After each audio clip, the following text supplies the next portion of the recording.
In my last video I talked about arrays. In this video I'm going to discuss strings, which are a generic data type used to store text in C#, but is also actually a special kind of array. When we create a string, we do it in a very simple way. We say string A equals, we might say hello. What actually goes on in the underneath of all of this is quite complicated. When I've created hello, what I've actually done is create an array of single characters starting at address A0 that ends with something called a null character. The null character is currently used to make sure we know exactly where the string ends. So when the computer program comes in and says, right, here's my string at A0, it then keeps going and finding all the characters until it finds the null string and it knows that's where the end of the string is. Another method that can be employed in some operating systems and some programming languages is to have a number at the start of our string which says how many elements there are that make up the string. So the computer says, I've got to take the next 5 elements, 1, 2, 3, 4, 5. When a programming language uses this method, what you'll often find is that you have to say something along the lines of string A equals new string and then a value, how long you want your string to be. So this is how we know that C# uses this methodology with the null terminator rather than having the number at the start. As it happens, having the number at the start is actually slightly quicker than having the null terminator when we want to try and load them back into being usable in our programs. That's because if the computer knows how many elements there are right from the start, it can request from memory the next 5 elements in one go and take that into the calculations that it wants to do. When it doesn't know how many elements there are going to be, it has to keep adding them one after the other until it finds the null terminator. However, this does mean that if the number is stored in a single byte, we can only have a maximum string size of 255 characters, whereas if we use the null reference pointer, we're not limited in that way. In fact, in C#, the biggest size string that we're allowed to have is 2 gigabytes in length. So with that in mind and what we already know about arrays, what happens in this particular instance? When we're adding together strings, the addition sign actually means something called concatenate. This means that A now contains the phrase hello world. So we've added 2 strings together. From what we know about arrays though, we cannot add elements to the end of an array. So what actually happens in this instance? First of all, the programming language works out the length of each of the 2 strings to work out what the new size needs to be. Once we know this new size, we have to request this from RAM. The operating system will then find somewhere where it can store 11 bytes in one block and give it a new memory reference.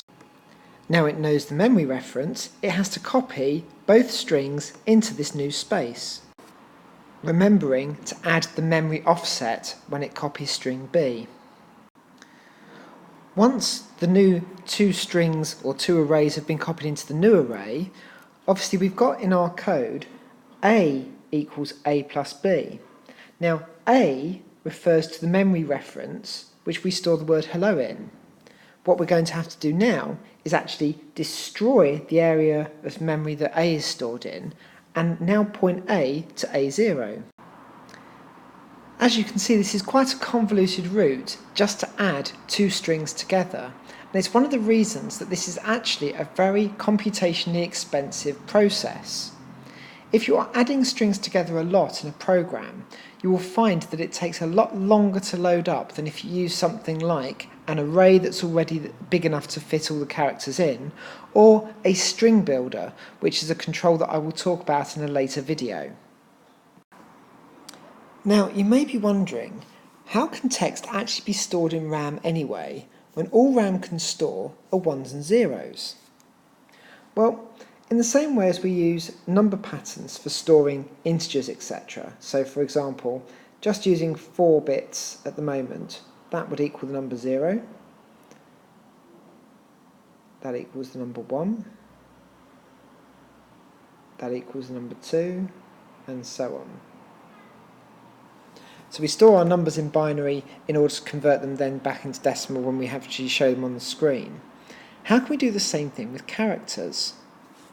What we actually do is we use a system called ASCII, or its newer cousin, Unicode. These are basically lookup tables that convert a number